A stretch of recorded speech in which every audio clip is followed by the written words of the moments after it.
તો ચાલો વિદ્યાર્થી મિત્રો, આજે આપણે ચાલુ કરીએ જુલાઈના પ્રથમ અઠવાડિયાનું current affairs.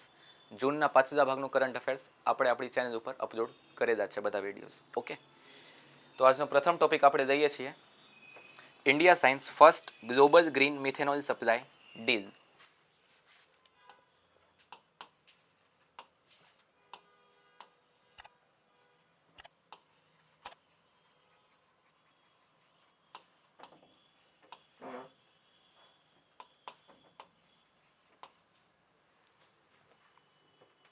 Global green methanol supply. Why? Because સૌથી વધારે બ્લેક ફ્યુલ, જે મોટા મોટા તમે શિપ્સ અને કાર્ગો જોવો છો ઇન્ટરનેશનલ મેરીટાઈમ ટ્રેડમાં, બરાબર, આ દેશથી ઓલા દેશ, આ દેશથી ઓલા દેશ, બરાબર, ટ્રાન્સકોન્ટિનેન્ટલ ને ઇન્ટર કન્ટ્રીમાં જે સામાનનો આદાન પ્રદાન થાય છે, બરાબર, તો કોણાથી થતું હોય છે? શિપ્સ થ્રુ, બરાબર. એમાં કયું ફ્યુઝ યુઝ થતું હોય? Black fuse. એકદમ લાસ્ટ કક્ષાનું જે ફ્યુઝ હોય છે, જેમાંથી કાર્બન એમિશન કેવા હોય છે? બહુ વધારે. વાત સમજાણી? તો આપણે શિપિંગ કન્ટેનર જે છે, બરાબર, શિપિંગ સેક્ટર, એ દુનિયાના 8% કાર્બન ડાયોક્સાઇડનું ઉત્સર્જન કરે છે. વાત સમજાણી? કેટલા ટકા? 8%. એને ઘટાડવાનું છે. એના માટે આપણે શું કર્યું છે? ગ્રીન મિથેનોલનું સપ્લાય એઝ અ ફ્યુલ શેમાં વાપરવાનું છે? Large ships. વાત સમજાણી? જે એક દેશથી બીજા દેશ વચ્ચે ચાલે છે, જેથી કરીને 8%થી આપણે ધીમે ધીમે ક્યાં પહોંચાડીએ 2030 સુધી? 5%. કારણ કે એક વસ્તુ એક ઝાટકામાં બધું થઈ જતું નથી. સ્લોલી એન્ડ ગ્રેજ્યુઅલી આપણે રિડ્યુસ કરવાનું છે. સમજાય છે? Okay. Green methanol is a low carbon fuel produced from the renewable feedstock and used in the industrial and maritime application. બરાબર, under then industrial and maritime application. એટલે ખાલી તમે ships માટે અને લાર્જ કાર્ગો માટે પણ નથી વાપરવાનું. જેટલા ઇન્ડસ્ટ્રીયલ યુનિટ છે જેમાં હજી પણ કોલ બેઝડ બધું પ્રોડક્શન ચાલુ છે. કોલ બેઝડ પ્રોડક્શન એટલે શું? જે વીજળી કોલથી આવે છે. વાત સમજાણી? એના માટે પણ આપણે ગ્રીન મિથેનોલ વાપરી શકીએ, કોલને ફેસ આઉટ કરીને, જેથી કરીને આખા દેશનું CO2 ઉત્સર્જન જે છે આપણે ઓછું કરી શકીએ. સમજાય છે? હા. It is different from conventional methanol because its production pathway is designed to reduce life cycle carbon dioxide emissions. CO2 emissions, CO2 નું મેઇન ગેરફાયદો શું છે? CO2 તો અત્યારે છે અને થોડુંક હોવું જોઈએ, પણ જો CO2 વધી જાય એના કારણે શું થાય? વાતાવરણ ગરમ, બરાબર. વાતાવરણ ગરમ થાય એના કારણે જે ઠંડક થવાની કેપેસિટી છે એ કેવી થતી જાય? ઓછી. વાય? બીકોઝ પહેલાં તમે જોતા હશો કે હા, રાત પડે ગરમીના ટાઈમમાં તો ઓવરઓલ પછી રાત્રે કેવું થઈ જાય? વાતાવરણ થોડુંક ઠંડુ થઈ જતું. પણ અત્યારે CO2 એમિશન્સ એટલા વધી ગયા છે, બરાબર, જેથી કરીને રાત્રે પણ ઠંડુ થતું નથી. એટલે ઓવરઓલ દરેક સેક્ટરમાંથી આપણે કાર્બન ડાયોક્સાઇડ એમિશન કેવું કરવાનું છે? ઘટાડવાનું છે. Okay. India in the low carbon shipping fuels. India has entered the global market for the low carbon fuels through its agreement. The contract links an Indian producer with Japanese chemical company. બીજું, the two-day national conference, a tabletop simulation exercise on One Health, integrating health, security and biosecurity. હવે health, ખાલી આપણી જ health જોશો તો જ વિશ્વ બરોબર ચાલશે એવું બની શકે? પોતાનું બરોબર ભલું થઈ ગયું એટલે બીજાને જે કરવું એ કરો એવું ન હોય, બરાબર. એટલે આમાં 3 વસ્તુનું ધ્યાન રાખવાનું છે: હ્યુમન હેલ્થ, એન્વાયરમેન્ટલ હેલ્થ અને animal health. Why? Because animal feed stock ઉપર ડિપેન્ડન્ટ છે. એનિમલના ઘણા બધા પ્રોડક્ટ ઉપર કોણ ડિપેન્ડન્ટ છે? હ્યુમન્સ. અને હ્યુમન્સ અને એનિમલ્સ બે કોણા ઉપર ડિપેન્ડન્ટ છે? એન્વાયરમેન્ટ. જો એન્વાયરમેન્ટ ઇકોલોજીકલ બેલેન્સ જો ડિસ્ટર્બ થયું તો આરામથી આ બે ડિસ્ટર્બ થઈ જશે. વાત સમજાણી? વાય? બીકોઝ એન્વાયરમેન્ટ જેમ અત્યારે બગડેલું છે, ચોમાસું આવી તો ગયું, સારું એવું થઈ ગયું 2-3 દિવસ, પણ એમ જ થવું જોઈએ નહીં. ચોમાસું આવવું જાય જૂનમાં, પણ આવ્યું ક્યારે? જુલાઈના પ્રથમ વીકમાં. વાત સમજાણી? At this means what? કે ઇકોલોજીકલ બેલેન્સ કેવું થઈ ગયું છે? બગડી ગયું છે, ડિસ્ટર્બ થઈ ગયું છે. વાત સમજાણી? હવે આ ડિસ્ટર્બ થઈ ગયું તો એના કારણે પ્રોડક્શન કેવું થઈ ગયું? ઓછું. પશુઓ માટે નીંદણ આપણે જે કહેતા એટલે શું? ફીડ સ્ટોક, એ કેવું થઈ જશે? ઓછું. એના કારણે ઓવરઓલ રૂરલ ઇકોનોમી પણ કેવી થઈ જશે? ઓછી. એના કારણે હ્યુમન હેલ્થ ઉપર શું ઇફેક્ટ આવશે? Negative repercussion. Means what? લાંબા ટાઈમ સુધી જ્યારે ગરમી રહેતી હોય તો આપણી શરીરની કેપેસિટી છે એટલી ગરમી સહન કરવાની નહીં, તો એ બોડી પણ નેગેટિવ કન્સિક્વન્સ આપતી હોય છે. વાત સમજાણી કે નહીં? તો એન્વાયરમેન્ટલ હેલ્થ પણ સુધારવાની છે. એન્વાયરમેન્ટલ હેલ્થ સુધારવા માટે શું કરવાનું છે? રિન્યુએબલ એનર્જી, બરાબર. રિન્યુએબલ એનર્જી એટલે શું?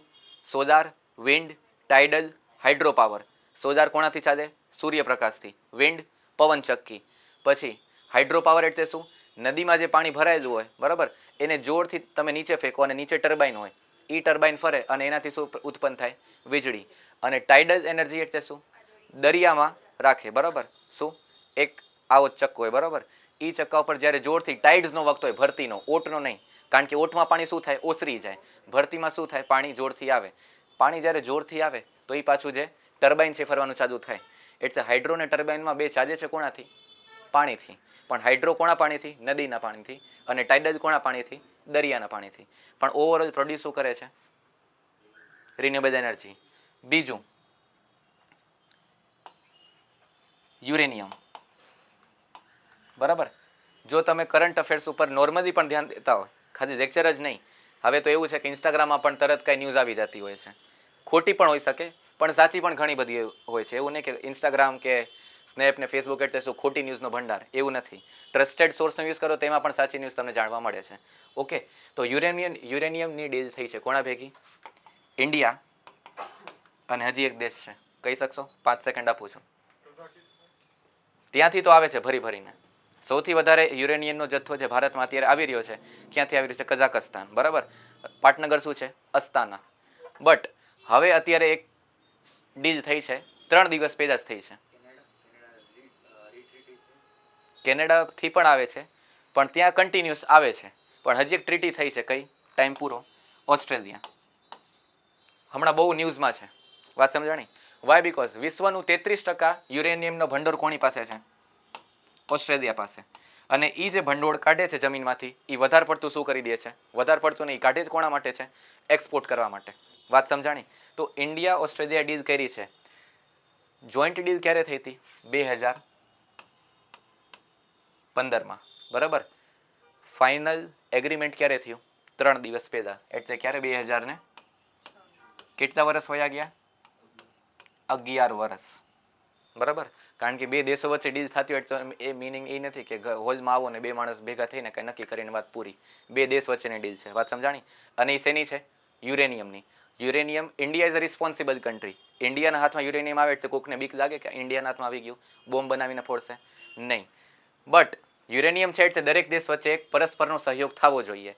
એટલે પહેલાં શું હતું કે ઇન્ડિયા બોમ્બ બનાવવા માટે યુઝ કરી શકે છે. કોનું? ઓસ્ટ્રેલિયાના યુરેનિયમનું. એટલે વાક ઓસ્ટ્રેલિયાનો પણ આવી શકે છે ઇનડાયરેક્ટલી. પણ હવે શું થઈ છે? Agreement for 100% civilian use. Civilian use એટલે શેના માટે? Production of electricity. Why? Because solar production અત્યારે બૂમમાં છે, પણ સોલારનું કામ ક્યારથી ક્યાર? સવારના 7 થી સાંજના 6 કે 6:30 સુધી. રાત્રે કાંઈ એનું કામ છે સોલારનું? નહીં. તડકો હોય છે? નહીં, ઝીરો. ગરમી હોય છે? યસ. પણ ગરમીથી જો સોલાર થતું હોય તો ઉનાળાની રાત્રે પણ પ્રોડક્શન ચાલુ હોય. એને શું જોઈએ? તડકો. તો રાત્રે શું હોવું જોઈએ? યુરેનિયમ. વાત સમજાણી? અત્યારે કેટલું છે? 8 ગીગાવોટ. પહોંચાડવાનું કેટલું છે 2047 સુધી? 100 ગીગાવોટ, બરાબર. ઇન્ડિયાના ટોપ સપ્લાયર કોણ છે? કઝાકસ્તાન. અને હવે ઓસ્ટ્રેલિયા બની જશે. એટલે ડીલ થઈ ગઈ. એટલે આજથી યુરેનિયમ તરત આવી ગયું ઇન્ડિયામાં? નહીં, વાર લાગે. ડોકિંગ ક્યાં શું આવશે, કઈ રીતે એનું ટ્રાન્સશિપમેન્ટ થશે? વાય? બીકોઝ એ કાંઈ ઘઉં ચોખા નથી ગમે ત્યાંથી આવતા રહેશે. યુરેનિયમનો સપ્લાય છે એને પ્રોપર રૂટમાંથી જ કોરિડોરમાં જવા દેવું પડે. ઓકે, હા, કઈ ડાઉટ હતો?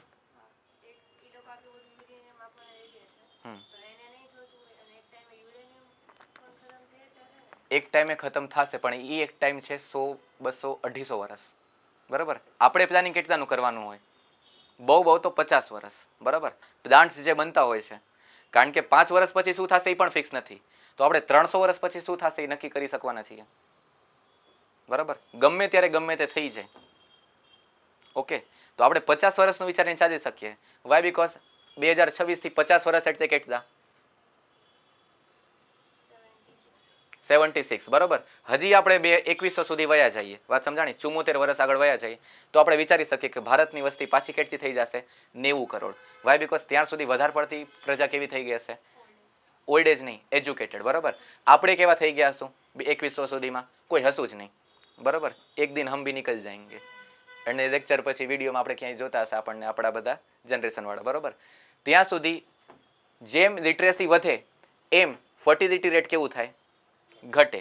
એટલે એક અનુમાન છે કે ભારતની વસ્તી 2100 સુધીમાં કેટલી થઈ જશે પાછી? 70 થી 80 કરોડ. એટલે કોકને મારવાના છે જોરદાર અમાઉન્ટમાં? નહીં.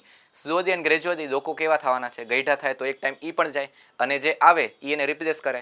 પણ ઇન્ડિયાનું રિપ્લેસમેન્ટ લેવલ કેવું થઈ ગયું છે? લાસ્ટ વીકના કરંટ અફેર્સના લેક્ચરમાં આપણે ડિસ્કસ કર્યું હતું.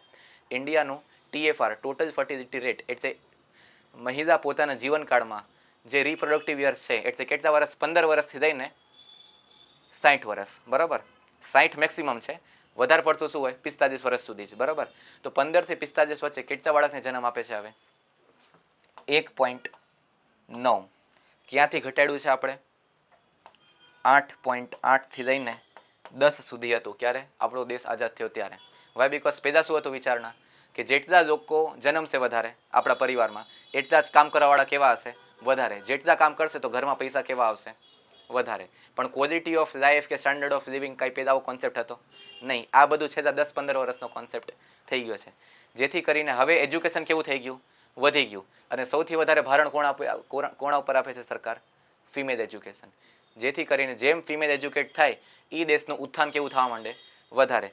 એના કારણે ફર્ટિલિટી રેટ કેવું થાય? ઓછું. અને એના કારણે ફેસિલિટી કેવી મળે બધાને? સારી. વાત સમજાણી? એટલે આવા અનુમાન છે. તો કોઈ પણ દેશ વધીને 50 કે 100 વર્ષનું વિચારે, 300 વર્ષ સુધી વિચારવું એ તો કેમ પોસિબલ થાય? બરાબર. ત્યાં સુધી કઈ એવી ટેકનોલોજી આવે કે ફૂંક મારે ને વીજળી ઉત્પન્ન થઈ ગઈ? બરાબર. તો પછી યુરેનિયમનું પણ કંઈ કામ છે નહીં. સોલાર પેનલ 1926માં કોઈ વિચાર્યું હતું કે સોલાર પેનલ આવવાનું છે? નહીં, પણ આવી ગયું. એટલે કઈ ટેકનોલોજી આવશે અને પછી કઈ ચેન્જ થઈ શકે? બરાબર. Why because this is human mind. ગમે તે કરી શકે. સમજાય છે પાછળ? એવું છે.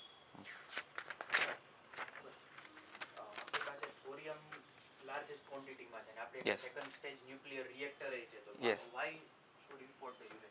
કારણ કે થોરિયમને પેલા કન્વર્ટ કરો છે એમાં યુરેનિયમ, પછી એમાંથી બને પ્લુટોનિયમ પણ. બરાબર. એને પ્યોરિફાય કરો અને પછી તમે એનાથી પ્રોડક્શન કરી શકો. થોરિયમ પણ પછી એમાં જે બીજી પ્રોસેસ છે એ કેવી છે? બહુ લાંબી. એના કારણે કોસ્ટ કેવો થઈ જશે? પ્રોડક્શનનો વધી જશે. પછી પ્રોડક્શન કરીને દેવાનું કોણે છે? પબ્લિક. બરાબર. તો જ્યારે કોસ્ટ ઓફ પ્રોડક્શન કંપનીનો જાજો હશે તો તમને કેવા ભાવે મળશે? ઊંચા ભાવે. તો પછી કઈ કામનું છે? નહીં. હા, પ્લાનિંગ છે કે આપણે આ પ્રોસેસ પણ કરશું. વાય બીકોઝ સેલ્ફ સફિશિયન્સી સૌથી સારી. અને વિશ્વમાં થોરિયમનો સૌથી વધારે ભંડોળ કોની પાસે છે? ઇન્ડિયા. કેટલા ટકા? 25 થી 26. આ ડેટા ફરતો રહે છે. બરાબર. અમુકમાં 25 હોય અને અમુકમાં 26 હોય. પણ આ એવરેજ છે. બરાબર. એટલે બહુ સારો એવો જથ્થો છે. કોઈ પાસેથી આપણે મંગાવવાની જરૂર નથી. પણ આ પ્રોસેસ હજી ઇન્ડિયામાં નેસન્ટ સ્ટેજમાં. નેસન્ટ એટલે શું? હજી આવી છે. બરાબર. ડેવલપ થતા વાર લાગશે. અને પછી એને કઈ રીતે ઇકોનોમિકલી ફિઝિબલ રાખવું જેથી કરીને પ્રજાને ઊંચા ભાવે વીજળી ન મળે? વાત સમજાણી? એ પ્રોસેસમાં છે.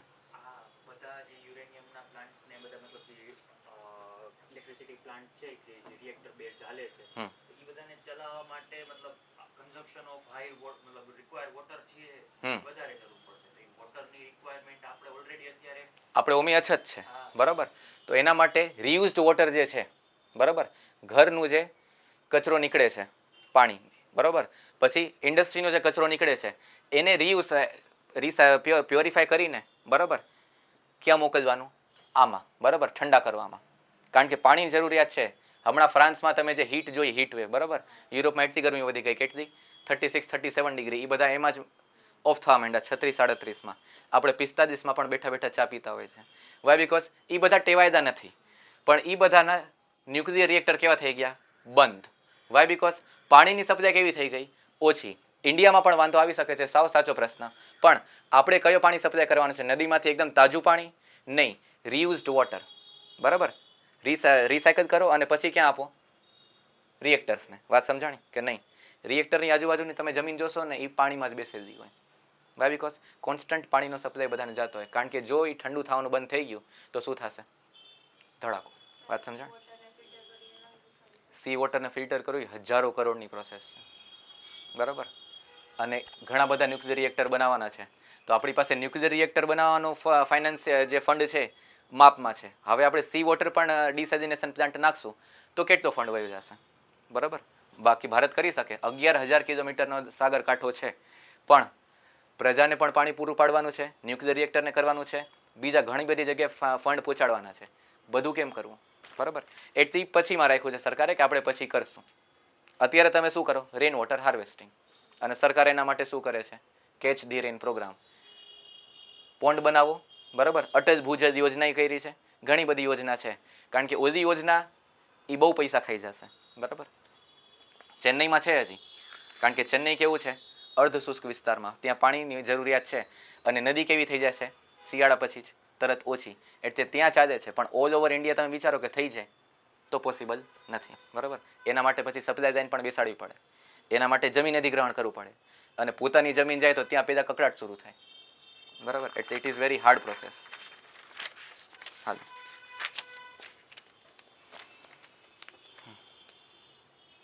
One health, biology, technology and future innovations, governance, global lessons and international cooperation. Foundation of national health and biosecurity. Biosecurity dual use research. Biosecurity means what? Food production જે છે એ કેવું હોવું જોઈએ? હેલ્ધી. વાય બીકોઝ અત્યારે જે food production થઈ રહ્યું છે કેવું વધારે પડતું થઈ રહ્યું છે? Over use of insecticide, pesticide, herbicide, fertiliser. એટલે ફૂડ પ્રોડક્શન તો છે પણ કેવું છે? થોડુંક અનહેલ્ધી, બરાબર. તો biosecurity, biosecurity means what? Bio means us અને એન્વાયરમેન્ટ બોથ, બેને ફાયદાકારક હોવું જોઈએ એવી બાયોસિક્યુરિટી પ્રોડ્યુસ કરવાની છે. એટલે ફૂડ ચેન આપણું પ્રોપર હોવું જોઈએ, એ કહેવા માંગે છે આમાં, બરાબર. Zoonotic disease are infectious that spread between animals and humans. હમણાં તમે સાંભળ્યું હશે ઇબોલા વાયરસ ફેલાણું હતું આફ્રિકામાં, બરાબર. એ શું છે? Human two human? યસ, હા, રેટવાળું, બરાબર. હ્યુમન ટુ હ્યુમન છે નહીં. આ ઇબોલામાં શું કે પ્રાણીમાંથી ક્યાં આવે છે? હ્યુમન્સમાં. વાત સમજાણી? તો zoonotic means what? Animals to humans.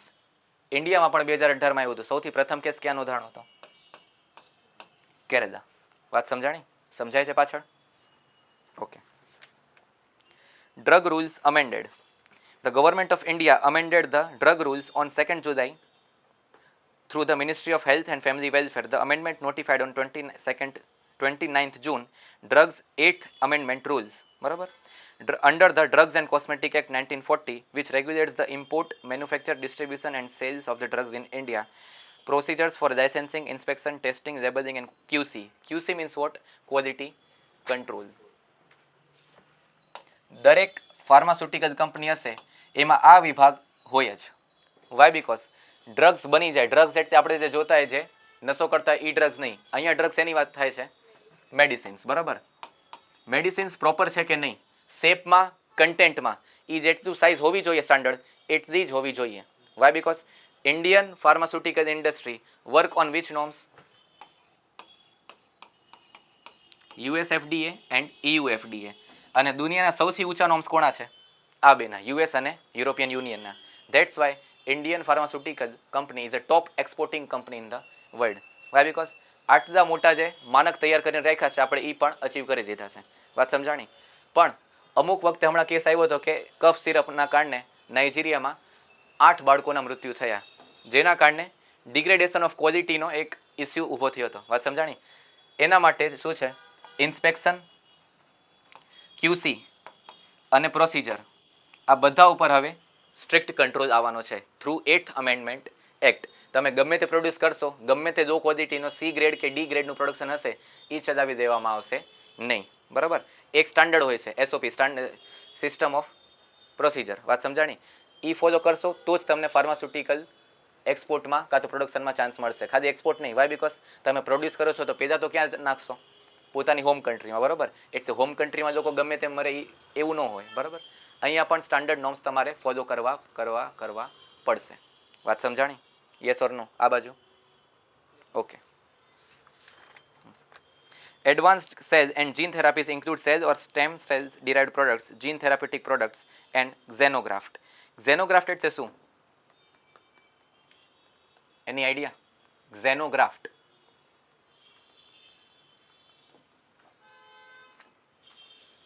Okay, જેટલું આવડે. ખોટું તો ભજે ને ખોટું. અહીંયાથી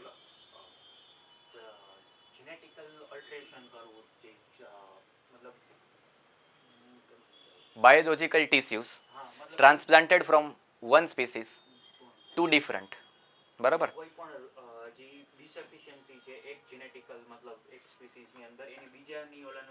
યુઝ કરીને આમાં નાખી શકાય. જેમ કે તમે સાંભળ્યું હશે હ્યુમનમાં પીગનું હાર્ટ પણ આપણે રાખીએ છીએ અમુક વખત જ્યારે બહુ જરૂરિયાત પડી જાય ત્યારે. વાય? બીકોઝ સેમ પેરામીટર છે. બરાબર? That is called as xenografting. Biological tissues એક સ્પીસીસમાંથી બીજા સ્પીસીસમાં નાખવા. અહીંયા બે માણસ બેઠા હોય તો કઈ બે જુદા સ્પીસીસ કહેવાય નહીં. They both are homo sapiens sapiens. બે સ્પીસીસ એટલે શું? હ્યુમન્સ અને પિગ્સ. એનું હાર્ટ આપણામાં આવે છે. બરાબર? બંદરનું હાર્ટ પણ કોક વાર નખાય છે. વાત સમજાણી? એટલે એના મિનિંગ એ નહીં કે માણસ એવો વાંદરા વેળા કરવા માંડે. મસ્તી મજાકની વાત છે. બટ હા, રેસિપિયન્ટમાં બીજા બાયોલોજિકલ ટિશ્યુઝ આપણે જે એડ કરતા હોય છે that is called as xenografting. Okay? હે? તામઝામ હોય ને, કારણ કે ખાલી માણસથી માણસમાં કરો તો પેલા RH ફેક્ટર જોવું પડે, બ્લડ ગ્રુપ મેચ થાય છે કે નહીં પણ જોવું પડે. તો ઓજો તો ખાલી આ સ્પીસીસમાંથી બીજા સ્પીસીસ સાવ જુદી જ સ્પીસીસ છે તો ઘણું જોવું પડે. બરાબર? CAR T-cell therapy is a form of immunotherapy used in some blood cancers, while gene replacement or gene editing treatments are used in selected genetic disorder and cancer. Gene editing એટલે શું? તમે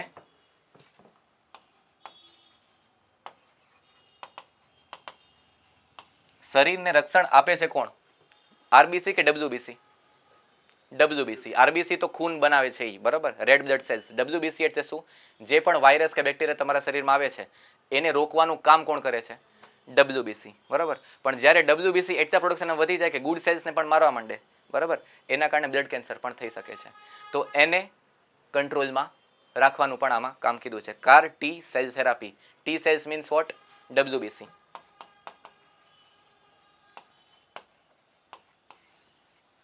આ એક રીતે સમજવું હોય તો માણસ સપોઝ બોડી બિલ્ડર બની ગયો. કોના માટે? પ્રોડક્શન માટે, પ્રોટેક્શન માટે. વાત સમજાણી? પણ એ પોતાના ઘરના લોકોને જ મારવા માંડે. Why? Because I am muscular. હું તો કોકને ઢીબીશ જ.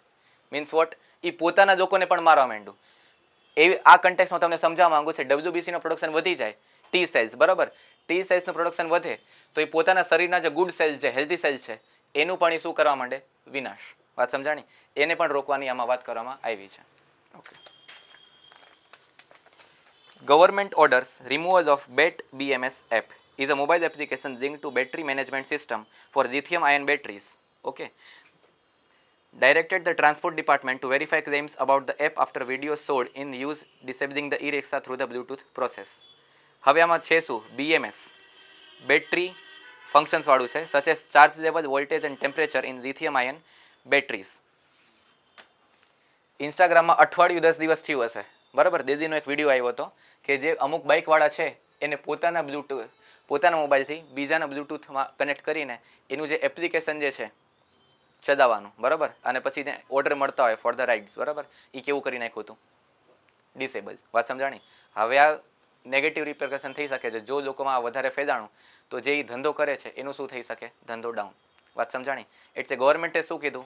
તરત જ આમાં ધ્યાન. Bluetooth enabled BMS unit can connect to the mobile device within the short range. બ્લૂટૂથનું કામ શું?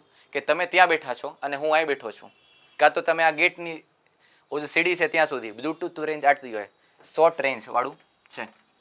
આપણે સાયન્સ એન્ડ ટેકનોલોજીના લેક્ચરમાં આપણે ડિસ્કસ કર્યું હતું, બરાબર. 15 મીટરના ડિફરન્સમાં જો કનેક્ટમાં આવી જાય તો હું એનું જે ચિપ છે કેવું કરી નાખું? ડિસેબલ. બરાબર. હવે એમાં શું હોય? લોક હોત તો આવું બધું થઈ શકત? એન્ક્રિપ્ટેડ લોક નહીં, એ નહોતું. એટલે હવે ગવર્મેન્ટે કીધું છે કે કમ્પલસરી લોક પ્રોસેસ એમાં નાખવાની છે. અને આવી રીતે જે કનેક્ટ કરે છે તો ગૂગલ પ્લે સ્ટોર અને એન્ડ્રોઈડમાંથી એ એપ્લિકેશન જે કોમર્શિયલ વેહિકલ યુઝ કરે છે એના માટે કેવું કરી નાખ્યું છે? બંધ. વાત સમજાણી? મગજમાં ઉતરે છે? તો મિત્રો, આશા કરું છું લેક્ચર સિરીઝમાં મજા આવે છે તમને લોકોને. આપણા ઓનલાઈન કોર્સીસ બધા આવી ગયા છે IBPS SSC માટેનો માસ્ટર ટ્રેનિંગ પ્રોગ્રામ આપણો કોર્સ જોતો હોય વૈદિક મેથ્સની પદ્ધતિથી ભણાવીએ છીએ. તમારી કેલ્ક્યુલેશન સ્પીડ 10 ગણી થઈ જશે. આખો કોર્સ આવી ગયો છે અને જીપીએસસી યુપીએસસી વાળો માસ્ટર કોર્સ જે આપણે કહીએ છીએ જેમાં તમારી જનરલ સ્ટડીઝવાળી સામાન્ય જ્ઞાનવાળી બધી જ પરીક્ષાઓ કવર થઈ જાય. પ્રિલિમ્સ મેઇન્સ બંને લેવલ કવર થઈ જાય છે. આપણે ફર્સ્ટ લેક્ચરથી જ મેઇન્સ પર્સપેક્ટિવથી ભણાવીએ છીએ.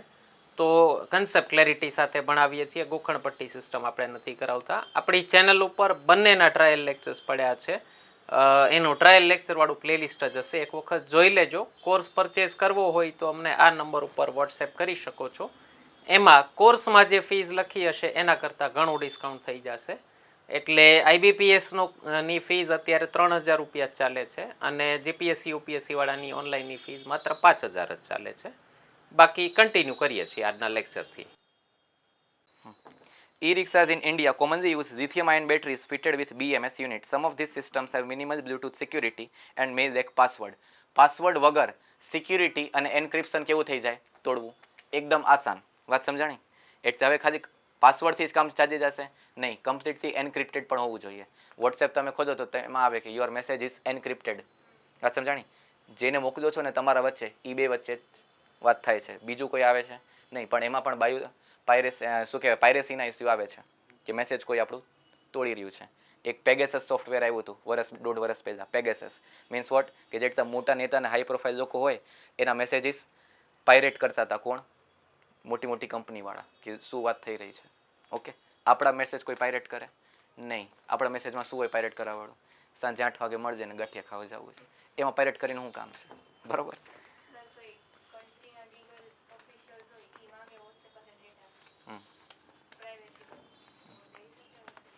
If it is for the national security and integrity તો આરામથી સરકાર પરમિશન લઈ દેશે. દેશે જ નહીં, તરત કઢાવી દેશે.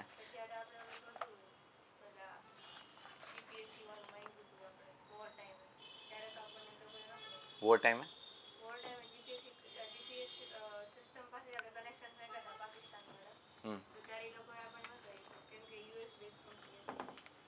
એટલે કંપની કયા કન્ટ્રી ઓરિજિન છે, બરાબર, અને પછી તમે શેના માટે યુઝ કરી શકો એ તમે ક્લેરિફાય ન કરો તો પછી કન્ટ્રી ના પાડી શકે.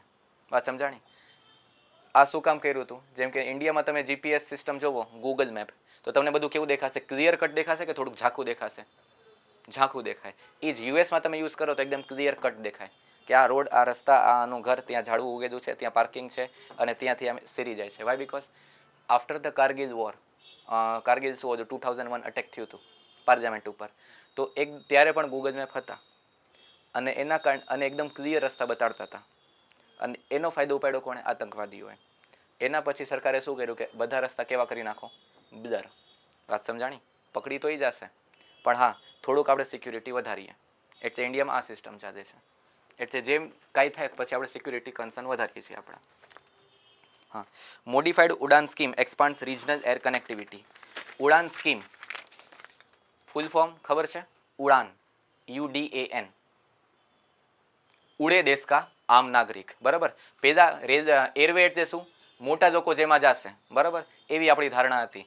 અને નાના લોકો એટલે નાના ઇન ધ સેન્સ બટકા નહીં, જે ઇકોનોમિકલી કેવા હોય એટલા વાયેબલ ન હોય, તો એ શેમાં ટ્રાન્સપોર્ટેશન યુઝ કરે?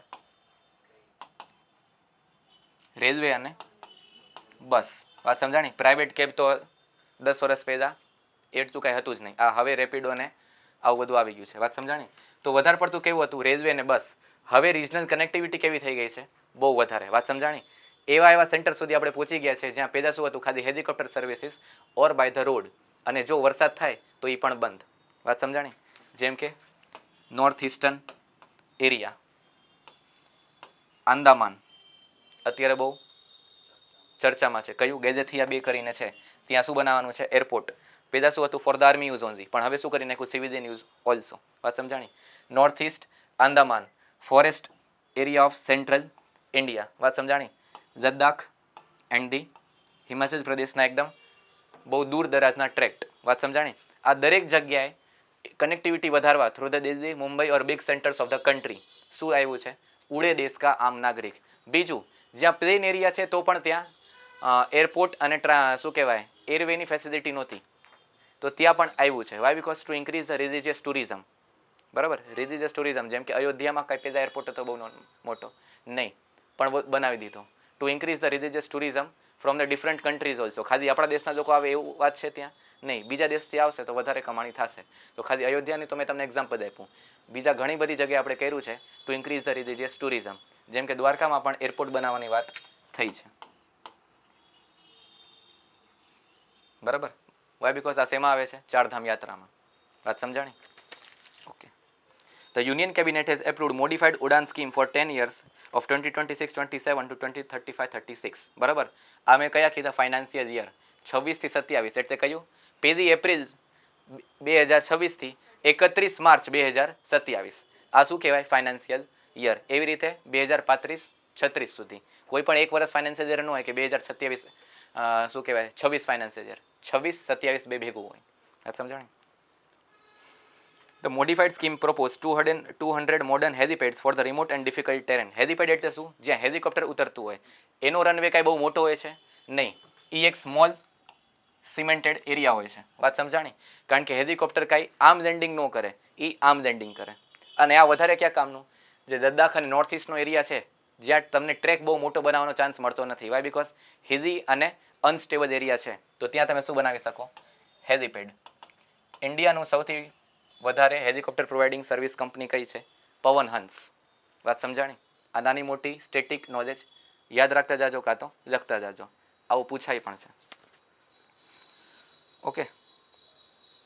The component carries all investment of rupees 3661 crore over 8 years. Viability gap funding support more than 10,000 crore will continue for airlines.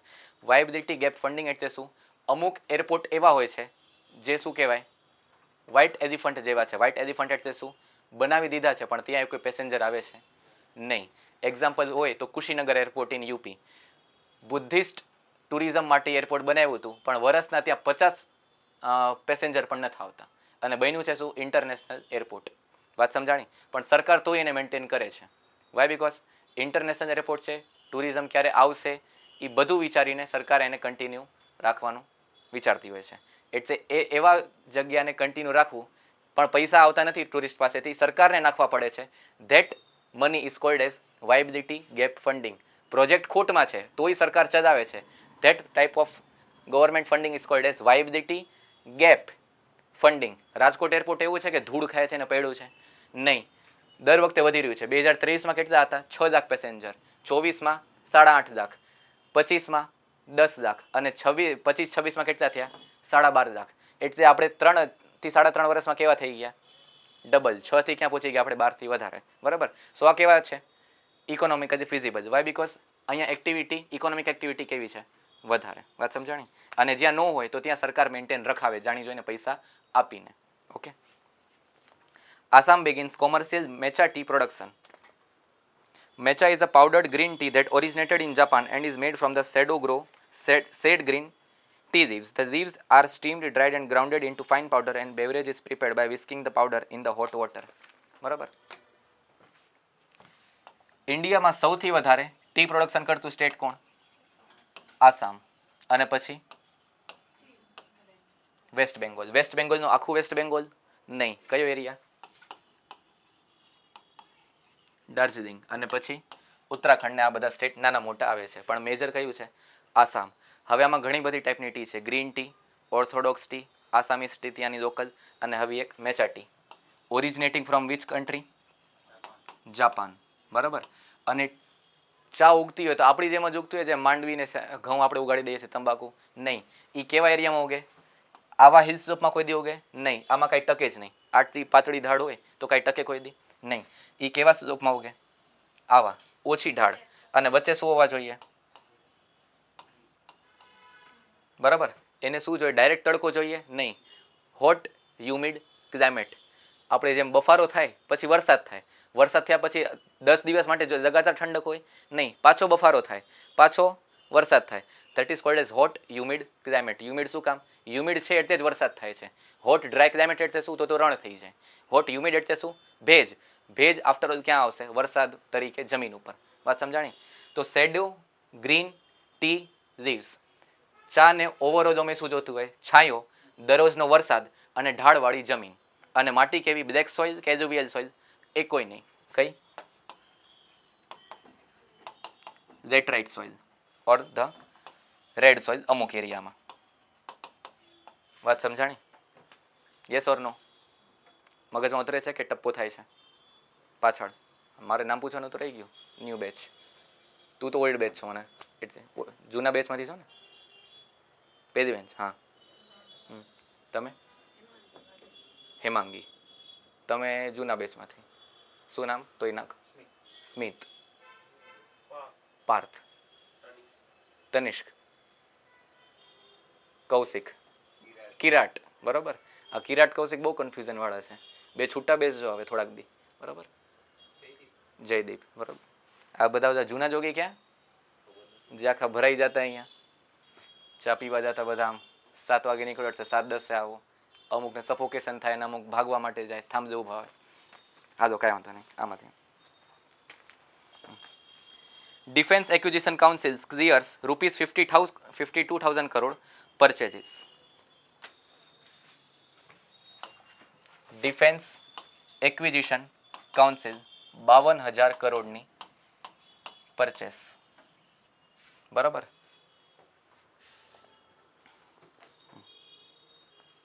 Capital procurement and is chaired by the defence minister.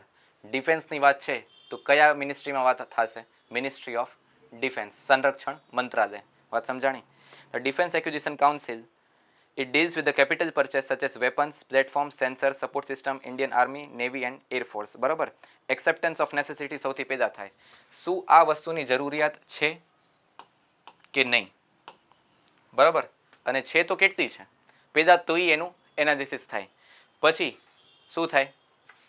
Acceptance of necessity પછી આના પછી લખો.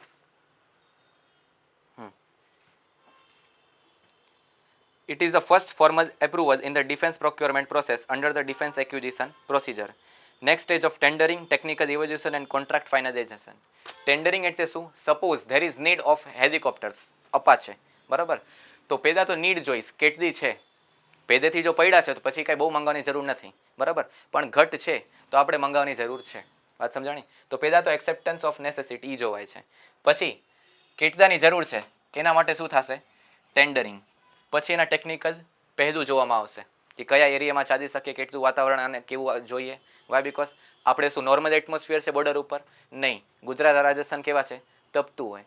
કાશ્મીર અને અરુણાચલ કેવા હોય? એકદમ ઠંડા હોય. લક્ષદ્વીપ, આંદામાન અને ગુજરાતના નીચેનો કોસ્ટ આ બધું કેવું છે?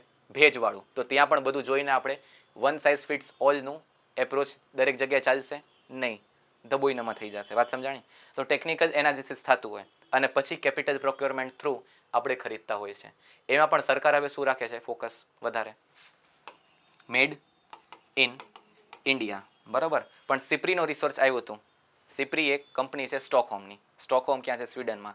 કે India is second largest arms importer after whom? Ukraine. હવે યુક્રેન શું કામ છે તો એ બટ ઓબ્વિયસ છે, ખબર હશે કે નથી ખબર કોઈને? કોનું યુદ્ધ ચાલી રહ્યું છે? ઈરાન ઇઝરાયલ તો અત્યારના છે, પણ 4 વર્ષ જૂના કોણ છે? રશિયા ને યુક્રેન. તો રશિયા તો છે પાવરફુલ, પણ યુક્રેન એટલું છે નહીં. તો એ શું કરે છે? ઇમ્પોર્ટ. વાત સમજાણી? અને આપણે યુદ્ધ વગર જ પણ આટલું ઇમ્પોર્ટ કરીએ છીએ. વાય? બીકોઝ આપણા મગજમાં શું ચાલે છે? પાકિસ્તાન અને ચીન સખણા બેસશે નહીં. અને પાકિસ્તાન અને ચીનને મદદ કરવા માટે કોણ આવશે? તુર્કી ને અઝરબૈજાન. વાત સમજાણી? આ ચારેય કન્ટ્રી ભેગા થાય તો આપણે તૈયારી ભેગી રાખવી પડે. અને પાકિસ્તાન હંમેશાથી શું વિચારતો આવ્યું છે? કે આપણે અટેક કરવાના છીએ. એટલે આપણે બે એકબીજા ઉપર સક જ કરતા હોય. પાડોશીને કેવું પડે સંબંધ હોવું જોઈએ? સુમેળ ભર્યા અને ટ્રસ્ટેડ. પણ આપણે પહેલા દિવસથી જ 15 ઓગસ્ટ 1947 થયું અને 16 ઓગસ્ટ બેઠી આપણે શું કર્યું છે? એકબીજા ઉપર શક જ કે આ હમલો ગમે ત્યારે કરશે અને આ હમલો ગમે ત્યારે કરશે. એટલે એ શકમાં આપણે સૌથી વધારે ભંડોળ કોણામાં નાખીએ છીએ? ડિફેન્સમાં. એટલું જ જો આપણે બે દેશ એજ્યુકેશનમાં નાખ્યું હોત તો આપણો યુથ કેવો થઈ ગયો હોત? વધારે આગળ. વાત સમજાણી? પણ હવે જે છે એ છે, એમાં આપણે કાંઈ બદલાવ કરી શકવાના નથી. બરાબર.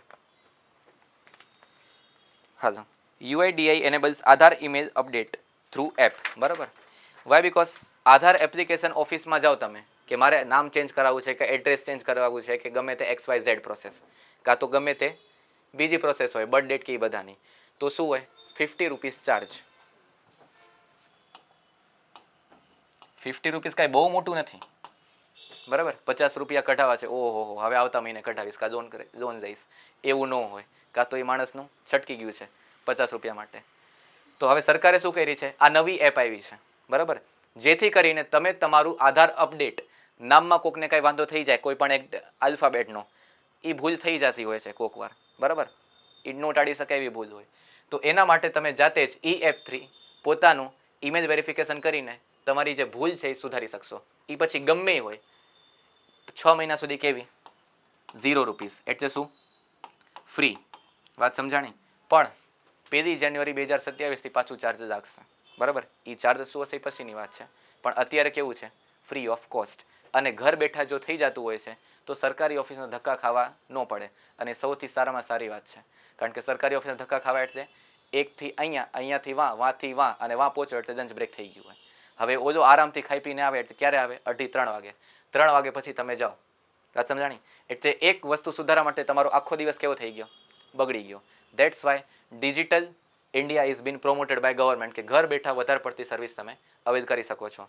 જેમ કે જન્મ મરણનો દાખલો, જાતિનો દાખલો, કે ગમે તે આવકનો દાખલો. હવે ગુજરાત ગવર્મેન્ટે શું કર્યું છે, 18 દાખલા કે સર્ટિફિકેટ ઘર બેઠા તમે મેળવી શકશો ડિજિટલી.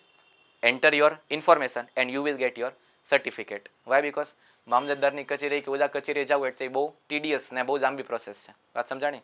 તો ડિજિટલી મળી જાય તો બહુ સારી વાત છે. તો આ વર્ષે જ ચાલુ કરવામાં આવ્યું છે, બરાબર.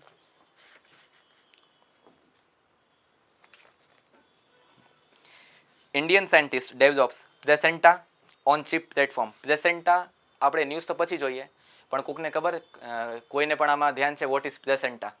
જે ન્યૂ કમર્સ છે એ કહી શકશે? Placenta, PLACENTA. પેદા તો નવામાંથી, જૂના પછી હું પૂછીશ. ટૂંકો મારો હાલશે, જેટલું આવડે એટલું. અહીંયા જ ભૂલ કરવાની છે ને શીખવાનું છે, એક્ઝામમાં નહીં. બાળક જ્યારે ગર્ભમાં હોય, બરાબર, તો એને કોક રસ્તા થ્રુ જ એને ન્યુટ્રિશન મળતું હશે, જે માં ભોજન આરોગ્ય છે, પાણી પીવે છે, કે કોઈ પણ ન્યુટ્રિયન્ટ સપ્લિમેન્ટ લે છે, તો એક નાડી થ્રુ મળતું હશે, બરાબર. વાત સમજાણી.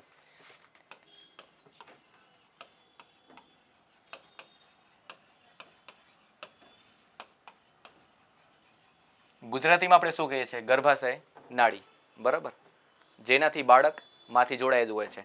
વ્હાઇટ કલરની એક ટ્યુબ જેવું હોય છે, જેથી કરીને ન્યુટ્રિયન્ટ્સ આવે છે અને બાળકનું મળમૂત્ર બહાર પણ જાય છે. વાત સમજાણી. જો મળમૂત્ર ન જાય તો ત્યાં ઇન્ફેક્શન ક્રિએટ થઈ શકે છે અને બાળકનો જીવ પણ જઈ શકે છે. વાત સમજાણી. તો પ્લેસેન્ટા શું છે, બાળક અને માને જોડતું એક જે ટ્યુબ છે, that is called as placenta, or in Gujarati ગર્ભાશયની શું કહેવાય છે, નાડી હોય છે એ. અને એને બહુ ધ્યાનથી કાપવી પડે. જ્યારે જન્મી જાય તો પછી એવું તો છે ને કે નાડી રાખવાની હોય, પણ એને બહુ ધ્યાનથી કાપીને વાળવું પડે. વાય, બિકોઝ જો કાંઈ પણ ભૂલ થઈ તો ઇન્ફેક્શન ફેલાઈ શકે છે. વાય, બિકોઝ જે તાજું જન્મેલું બાળક છે, હજી 5 મિનિટ થયું છે, અને તમે ઇન્ફેક્શન સૌથી વધારે અને સૌથી સસેપ્ટેબલ કોણ હોય છે, બાળક. કારણ કે આપણે તો હવે ટેવાઈ ગયા છે, આપણામાં એન્ટીબોડીઝ ક્રિએટ થઈ ગઈ છે, એમાં બહારનું વાતાવરણ સહન કરવાની શક્તિ હોય છે નહીં. વાત સમજાણી. હા. Indian researchers from Mumbai have developed a lab-grown placenta on chip platform that recreates placental functions, pregnancy research, drug testing, and reduced dependence on the animal models in biomedical studies. Is a microfluidic device that models the human placenta in a controlled laboratory setting. Microfluidic device.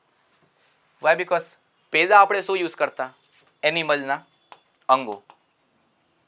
ગવર્મેન્ટે શું કર્યું છે, on the ethical perspective, કે એનિમલને તમે વાપરી શકશો નહીં, બરાબર. જેમ કે પહેલાં મેડિકલમાં જે જાય MBBS, આજથી 10-15 વર્ષ પહેલાં, એ બધાને દેડકું કાપીને પછી એનું જે આ જે ટ્રેક્ટ હોય, ઇસોફેગસ ટ્રેક્ટ, એ પાછું કાપીને પાછું જોડવાનું હોય ફોર ધ પ્રેક્ટિકલ પર્પઝ. વાત સમજાણી. એના કારણે ઘણા દેડકાઓને મારવામાં આવતા, કારણ કે મેડિકલ કોલેજ શું એક જ છે ભારતમાં? નહીં, હજારો છે, અને દર વખતે એમાં વિદ્યાર્થી આવે છે તો ઘણા બધા દેડકાઓને મારતા. વાત સમજાણી. રેબિટનું પણ આ મારણ થતું, જેથી કરીને વસ્તી કેવી થઈ ગઈ બધાની, ઓછી. તો પછી શું થયું, એનિમલ્સ એક્ટ આવ્યું, કે જેથી કરીને હવે તમારે આવું બધું કરવાનું નથી. કરવું હોય તો કયું, ચિકન ઇલિયમ, મરઘાનું જે આંતરડું હોય, બરાબર, એ આંતરડાને તમે પોતાના મેડિકલ કે કેમિસ્ટ્રી ફિલ્ડમાં યુઝ કરી શકો છો. વાય? બિકોઝ એના આંતરડા અને આપણા આંતરડા કોઈ પણ દવા કે સપ્લિમેન્ટને સેમ રીતે જ થોડું ઘણું બિહેવ કરે છે. વાત સમજાણી? જો બી ફાર્મવાળા હશો તો ખબર હશે.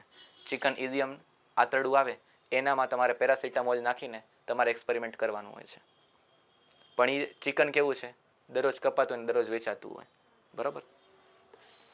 હાલો. The placenta is an organ that transfers oxygen and nutrients from mother to the fetus and removes waste products from the fetal blood. બરાબર? એટલે એ નાળ શેની છે? મામાંથી શું જશે? ઓક્સિજન અને ન્યુટ્રિયન્ટ સપ્લિમેન્ટ. અને જે વેસ્ટ પ્રોડક્ટ ક્રિએટ થશે બાળક ફીટસ એટલે શું? અંદર જે બાળક છે, બરાબર, એનું વેસ્ટ પ્રોડક્ટ એ જ નાળ થ્રુ બહાર જશે. વાત સમજાણી? એટલે એ બહુ ક્રિટિકલ ઓર્ગન છે within the pregnancy time of the 9 month. બરાબર?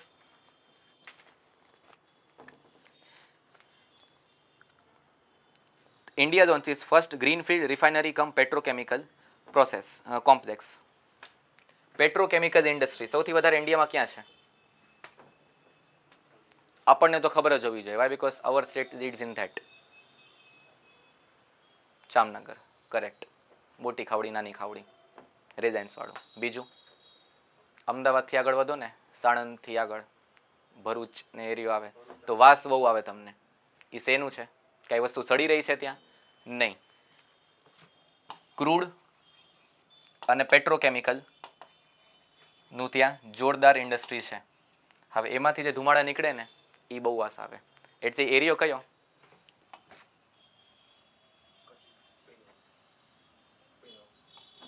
ભરૂચ,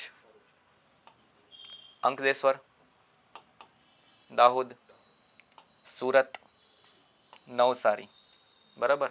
અને અહીંયા વડોદરા પણ તમે ગણી શકો છો. વાય? બીકોઝ ફાર્માસ્યુટિકલ જે હોય છે કંપનીઝ એમાં પણ કેમિકલ્સ યુઝ થતું હોય છે. વાત સમજાણી? હવે થોડુંક આપણે હિસ્ટ્રી જોઈ લઈએ 15 સેકન્ડનું. આ વિસ્તારને કયો કહેવાય છે? સૌરાષ્ટ્ર. બરાબર? કચ્છ.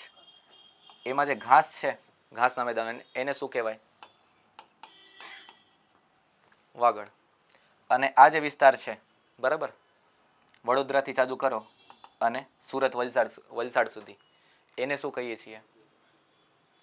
એ તો આપણે એક જિયોગ્રાફિકલ એરિયા કરી દીધું.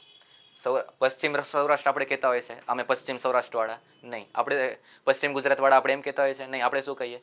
સૌરાષ્ટ્રવાળા. તો આને શું કહેવાય છે? લાટ પ્રદેશ.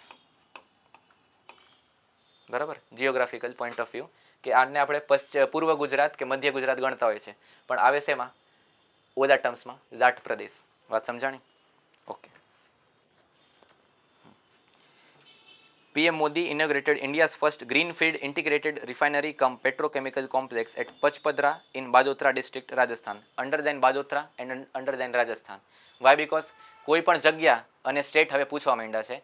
યુપીએસસીમાં સાબરૂમ અને ફેની રિવર વાળો એક ક્વેશ્ચન હતો જે તમે પીવાયક્યુ સોલ્વ કરશો આ વર્ષના 2000 હમણાં જે એક્ઝામ ગઈ 2 મહિના પહેલાં, એમાં તમને લોકેશન બેસ્ડ પૂછી દીધું કે આ લોકેશન ક્યાં છે. હવે તમને ખબર હોવી જોઈએ. બરાબર? તો આવતા વર્ષે કે એના પછીના વર્ષે પૂછે એનું કાંઈ ગેરંટી નથી, તો ધ્યાન રાખવું. બરાબર? The project is a J V. J V means what? Joint venture, બે કંપની વચ્ચેનું. વાત સમજાણી? HPCL and government of Rajasthan. Okay. Refining capacity is 9 million metric ton per annum. And બીજું કયું છે? Petrochemical production capacity is 2.4 million metric ton per annum. બરાબર? Refining એટલે શું? ડાયરેક્ટ પેટ્રોલ કૂવામાંથી નીકળે છે? નહીં, ક્રૂડને રિફાઇન કરીને ઘણી બધી પ્રોડક્ટ બનતી હોય છે. વાત સમજાણી? That is called as refining complex. વાત સમજાણી? ડિફરન્ટ ટેમ્પરેચર અને પ્રેશર ઉપર દરેક પ્રોડક્ટ બનતી હોય છે. પેટ્રોલ, ડીઝલ, ગેસોલિન, વેક્સ અને આ બધું. Okay.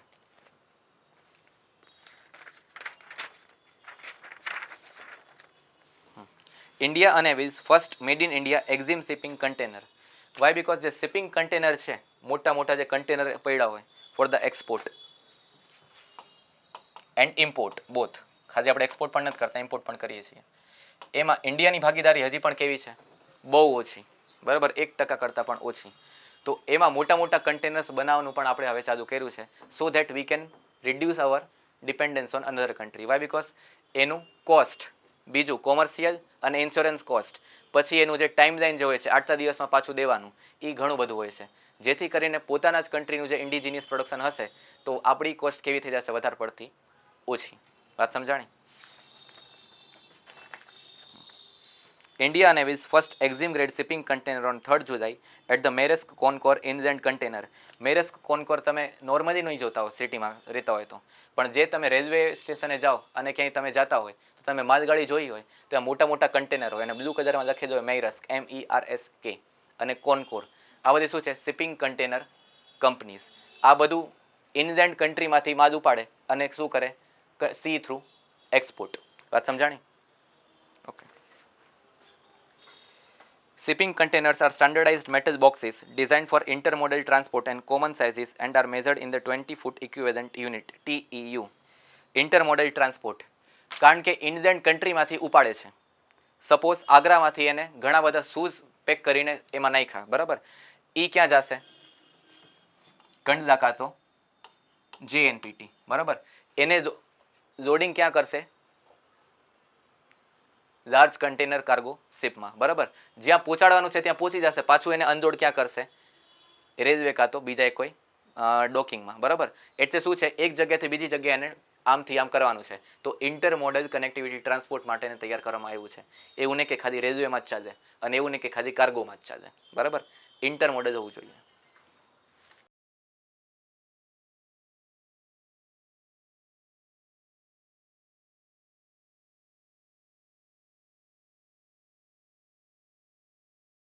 India restores Hindu temples across Southeast Asia. ASI is the central agency under the Ministry of Culture for archaeological research and conservation, technical assistance, documentation and structural repairs. બરાબર? Why? Because Southeast Asia એમાં આપણે linking કર્યું છે through કઈ policy? Act East. આના ઉપર પણ યુપીએસસીમાં આ વખતે ક્વેશ્ચન હતો, બરાબર? એટલે ખાલી વેપાર જ વધારવાનું છે? નહીં. ટ્રેડ અને કલ્ચરલ આસિસ્ટન્સ. હવે કેટલા કરોડ રૂપિયા આપ્યા છે તમારા કામનું નથી, બરાબર? પણ કયો ટેમ્પલ કયા કન્ટ્રીમાં છે એ કામનું છે. વાય? બિકોઝ નેક્સ્ટ યરના ક્વેશ્ચનમાં આવી શકે છે, બરાબર? કારણ કે હજી નેક્સ્ટ યર નહીં, હજી DYS અને STI પણ આવી જાય, બરાબર? તો એમાં આવશે. તો શું છે? Trade and cultural relation. Buddhist અને હિન્દુ ફિલોસોફી ત્યાં પણ હતી પહેલાં અને આજે પણ છે અને ઇન્ડિયામાં પણ છે. તો કલ્ચરલ રિલેશન જોડાય છે ત્યાંથી? યસ. વાત સમજાણી? હાલો, જે ટેમ્પલ છે એ ધ્યાનમાં રાખજો. કયા કયા? એક તો Prambanan temple complex in Indonesia, PI, યાદ રાખવા માટે. બીજું ટા ફોર્મ પ્રેવિયર એન્ડ માયસન. ટા ફોર્મ ક્યારે બન્યું હતું? 12th to 13th સેન્ચુરી, બરાબર? આ ત્યાંના નામ એવા છે એટલે યાદ રાખવા પડશે. આપણી પાસે બીજું કંઈ ઓપ્શન નથી, બરાબર? બીજું પ્રિયાવિહર ઇન 11th સેન્ચુરી. ત્રીજું માયસન. માયસન એટલે મારો દીકરો એવી રીતે નહીં, ત્યાંનું જે નેમ છે લોકલ મંદિરવાળું એ, બરાબર? અને ડોંગ ડુઓંગ. આ ત્રણેય બધા ક્યાં છે? કેમ્બોડિયા. કન્ટ્રી ખાસ યાદ રાખજો, બરાબર? એમાં ગોટાળો મારતા નહીં.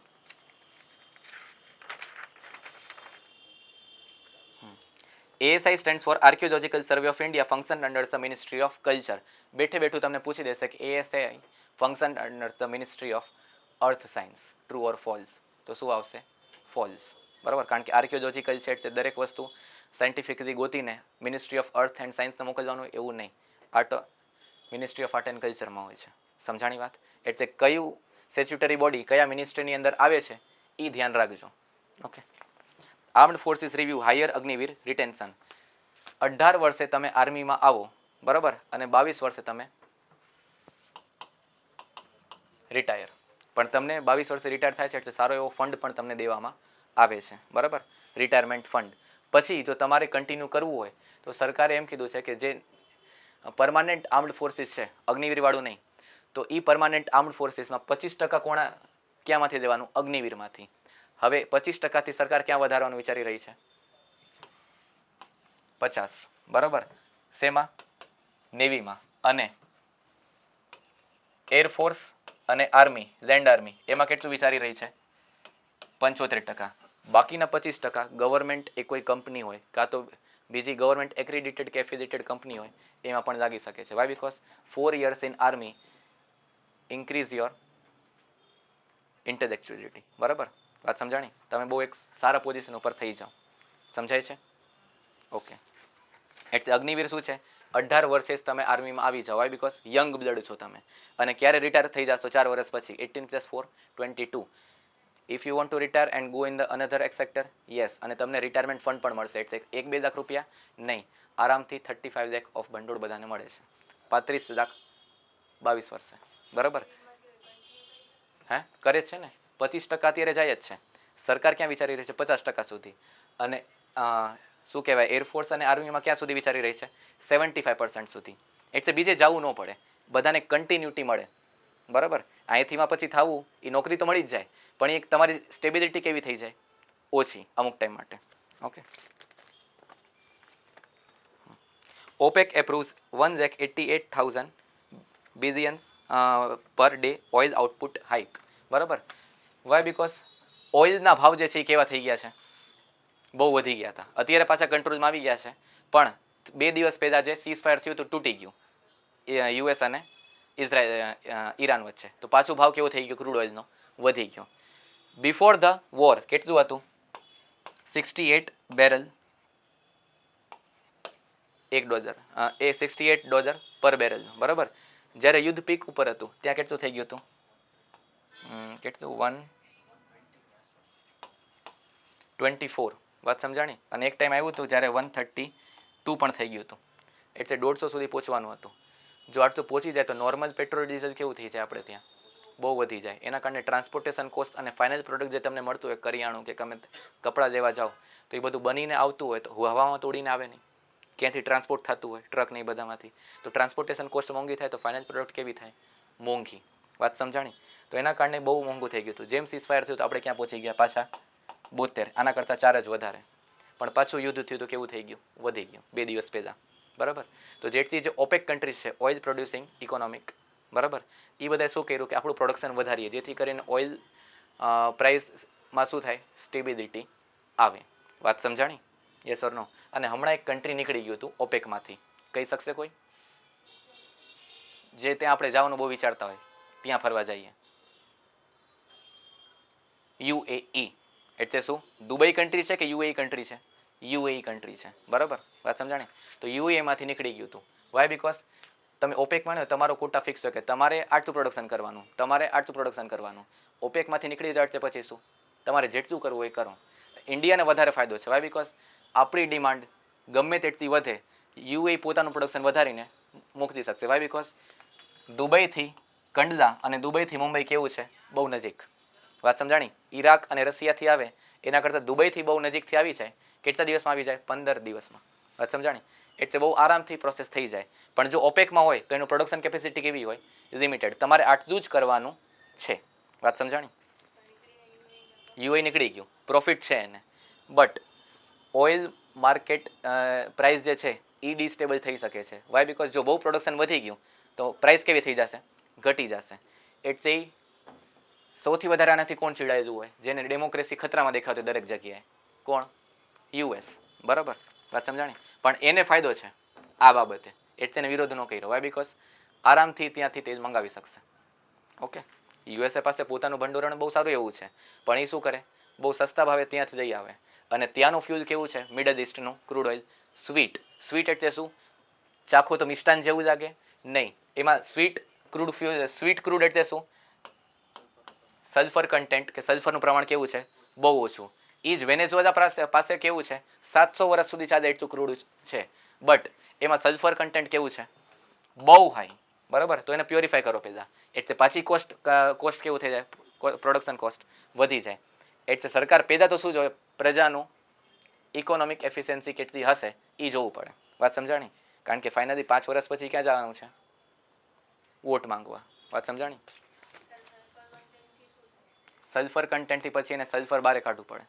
વાય બિકોઝ સલ્ફર જો પેટ્રોલમાં રહ્યું તો SO2 તરીકે જ્યારે બહાર નીકળશે તો પાછું શું વધારશે?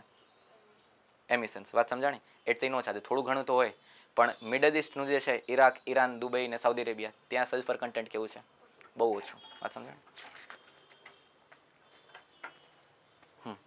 SOL vehicle. SOL stands for Suborbital Launch Vehicle for Experiment.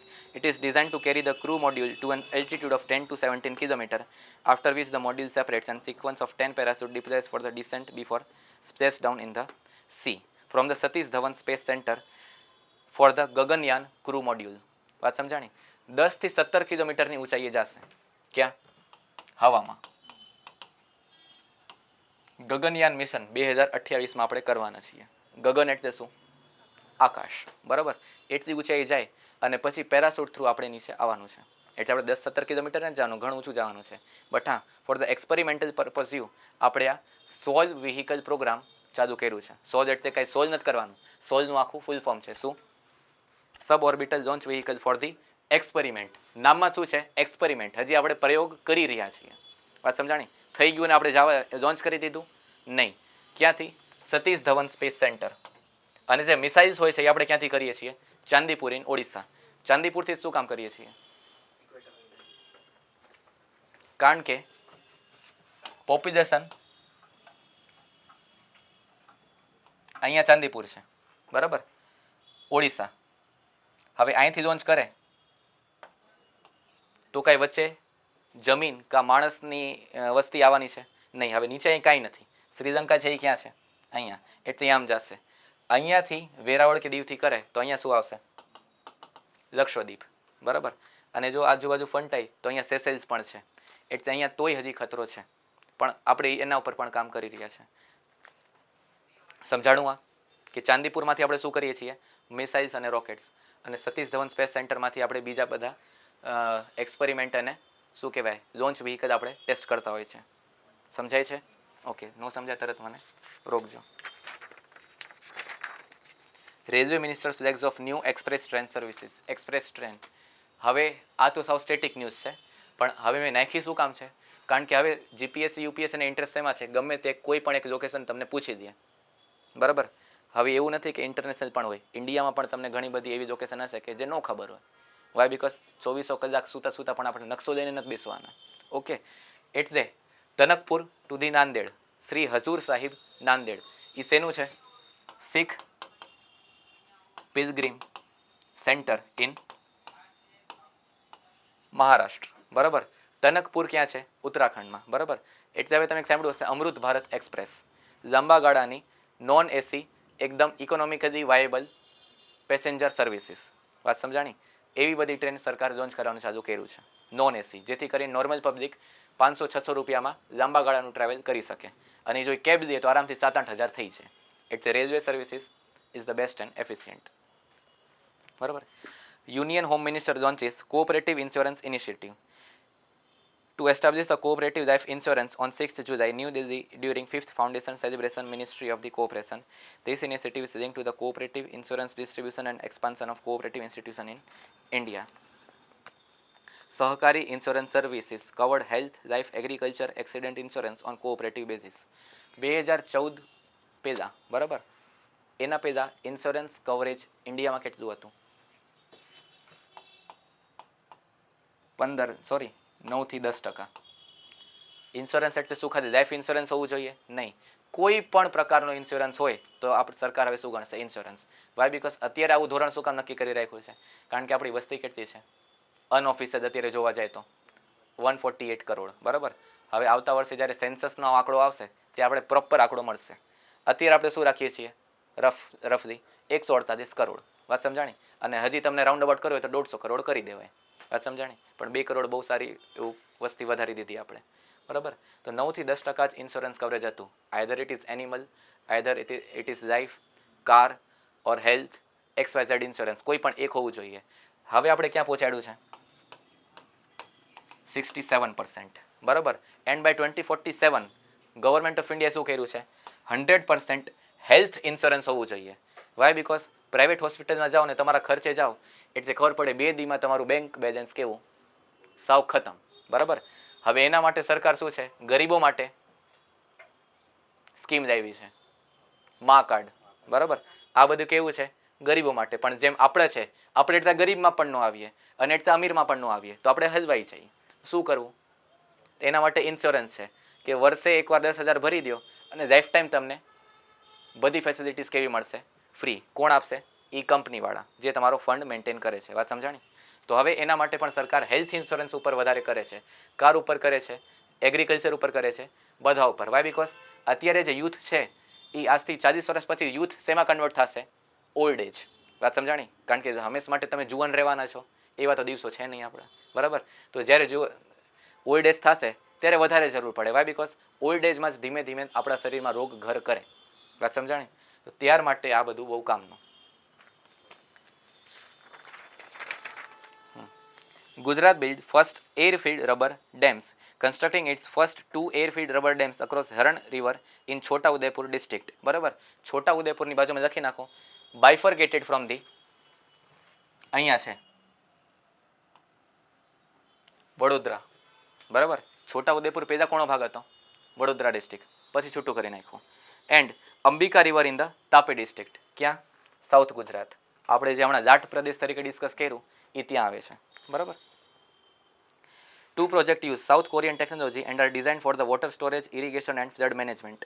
Is a flexible hydraulic structure made of the rubber bladder anchored across a river or a canal, inflated with air or water to raise the water level and deflated during high flows to allow water and silt to pass. બરાબર? જ્યારે પાણીનો પ્રવાહ, જેમ કે હમણાં તમે જોયું કે વરસાદ બહુ થઈ ગયો, 18 ઇંચ, 19 ઇંચ, 22 ઇંચ, સુરતની હાલત કેવી થઈ ગઈ? બહુ ખરાબ થઈ ગઈ. તો વધારાનું જે પાણી જે વેસ્ટ વયું જાય છે એ શેમાં સ્ટોર કરવાનું? એરફિલ્ડ રબર ડેમમાં. એટલે એરફિલ્ડ છે એટલે જ્યારે કાંઈ ન હોય ત્યારે કેવું હશે? આમ જ્યારે પાણીનો પ્રવાહ વધશે તો પ્રોસેસ એમાં કેવી છે કે છિદ્ર છે એમાંથી સિલ્ટ, કેવું સિલ્ટ એટલે શું? ગાદ, કીચડ ને કચરો. વાત સમજાણી? એ કઈ કામનું છે આપણી માટે? નહીં. એને શું કરી દેવાનું? Pass out. પાણી જેમ આવશે તો એ વધવા માંડશે. That is air filled rubber dam. Rubber એટલે શું? ફ્લેક્સિબલ હોય કે મેટલ જેવું એકદમ રિજિડ હોય? ફ્લેક્સિબલ. એટલે પાણીનો પ્રવાહ આવે ત્યારે એ ફૂદાઈ જશે અને પાણી સ્ટોર કરશે.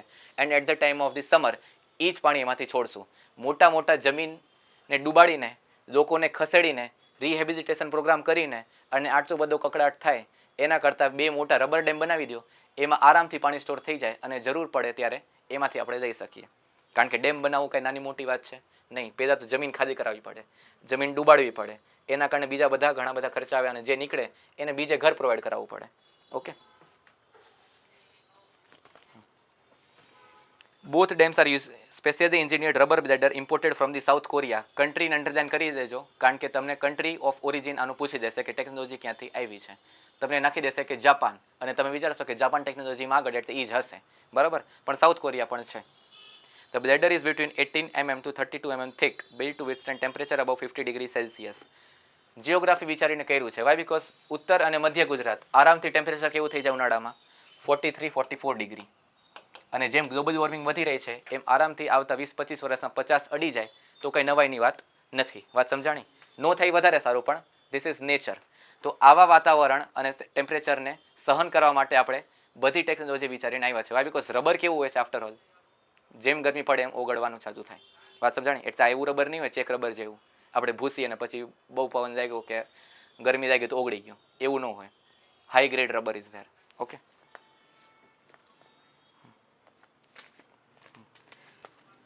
PM Modi receives Indonesia Bintang Adipurna Award, highest civilian award. ઇન્ડિયામાં કયું છે? ભારત રત્ન. બરાબર? હાઈએસ્ટ સિવિલિયન એવોર્ડ કયું છે ઇન્ડિયામાં? ભારત રત્ન. આ ક્યાંનું છે? બિન્ટાંગ આદિપૂર્ણા. આ તમને આખું નહીં પૂછે, ખાલી તમને જીપીએસસી કે કોઈ પણ ગવર્મેન્ટ એક્ઝામ, એસએસસી કે રેલવે તમે XYZ દો તો પૂછી દેશે કે ઇન્ડોનેશિયાનું કયું એકદમ ઉચ્ચ સ્તરનું રાષ્ટ્રીય પુરસ્કાર આપણા વડાપ્રધાનશ્રીને નવાજવામાં આવ્યું છે? તો કયું? બિન્ટાંગ આદિપૂર્ણા. હવે તમને બિન્ટાંગ આદિપૂર્ણા પ્રધાનમંત્રી મોદીને નવાજવામાં આવ્યું છે તે કયા દેશનું છે? તો દેશ પણ યાદ રાખવું પડશે. એટલે એ ક્યારે યાદ રહેશે? આંખની સામે જ્યારે આવે ત્યારે એકવાર નજર કરી દેવાની. બરાબર? હવે બાજુમાં લખી નાખો. ટિલ નાવ 30 કન્ટ્રી, ટિલ નાવ આજ સુધી 30 દેશોએ પોતાનું રાષ્ટ્રીય સર્વોચ્ચ પુરસ્કાર વડાપ્રધાનશ્રીને નવાજિત કર્યો છે, નવાજવામાં આવ્યો છે. Till now 30 countries has awarded highest civilian award to PM Modi in his timeline. સમજાય છે? FSSI Food Safety and Security Authority of India issues notice over misleading paneer and labeling claims. બરાબર? બહારનું પનીર હરખાઈને આમ તડકામાં આવતું હોય, પ્લેટમાં હરખાઈ જાય, મોઢામાંથી પાણી આવે, પનીર તડકા અને અંગારા, એ ખાવાનું નહીં. મન તો બહુ થાય પણ એમાં નાખેલું શું હોય? ફોર્મલિન, બીજું કોસ્ટિક સોડા, બરાબર, વિનાઇલ, આલ્કોહોલ, બરાબર. એટલે એ કાંઈ બહુ ગુણકારી છે નહીં. હવે તમે હોટેલમાં જશો તમે ટેસ્ટ કરવા બેસશો નહીં. તો બહારનું પનીર અત્યારે 99% કેવું આવે છે? પ્રોસેસ્ડ, બરાબર. એટલે જેટલું ટાળી શકો એ ટાળો. પણ ક્લેમ્સ કેવા હોય કે એકદમ ફ્રેશ હોય. કેટલું? 24 દિવસ જૂનું. 24 દિવસ જૂનું ફ્રેશ હોય નહીં. હા, પણ એ બગડવાનું ચાલુ થઈ જતું હોય છે. વાત સમજાણી? એટલે ફ્રેશ હોય તો અમુક ટાઈમમાં તમારે કાઢી દેવું પડે. એ પણ ગવર્મેન્ટ લખી રાખ્યું છે કે તમે આ લેબલ આપો છો તો કેટલા દિવસમાં વેચાવવું જોઈએ. દૂધની થેલી અમૂલ તાજા 50 દિવસ સુધી સાચવી રાખવાની હોય નહીં. તો અમૂલ તાજા નહીં, અમૂલ વાસી કહેવાય. વાત સમજાણી? એટલે આવું બધું એમાં કીધેલું છે. વાંધો ક્યાં આવ્યો છે? Heritage fresh paneer, the claim fresh paneer was found to be inconsistent and condition prescribed under schedule 5 for the use of term fresh. બરાબર. ફ્રેશ એટલે અમુક દિવસ સુધી તમે રાખી શકો, એના પછી તમારે ડિસ્પોઝ ઓફ કરી દેવાનું, કાં તો ડિગ્રેડ, ડિસરિગાર્ડ, બરાબર, ડિસ્કાર્ડ, સોરી. બીજું, FSSAI is a apex food regulator in India under Act Food Safety and Standard Act 2006, legal basis for food regulation in India. તમે કોઈ પણ હોસ્ટેલમાં ફૂડનો પ્રોવાઇડન્સ ચાલુ કરો છો કે કોઈ પણ હોટેલ ચાલુ કરો છો, તમારે બારે કાં તો દિવાલ ઉપર એક સર્ટિફિકેટ લગાડવું પડશે. કયું? 10મા-12માનું નહીં. કોનું? FSSAI, food safety standard authority of India. વાત સમજાણી? આનો સર્ટિફિકેટ ત્યાં જ લાગવું જોઈએ ગેટ ઉપર, કાં તો બધાને દેખાય એવી રીતે. બિકોઝ ટેસ્ટિંગ આવશે સૌથી પહેલાં જ જોવાશે તમે એક્રેડિટેડ છો કે નહીં. વાત સમજાણી? મન પડે એમ તમે હોટેલ ચાલુ કરી દો એમનો ચાલે. હા, લારી ગલ્લાવાળા ચાલે છે, પણ એના કારણે વધારે રોગ પણ થાય છે. બરાબર.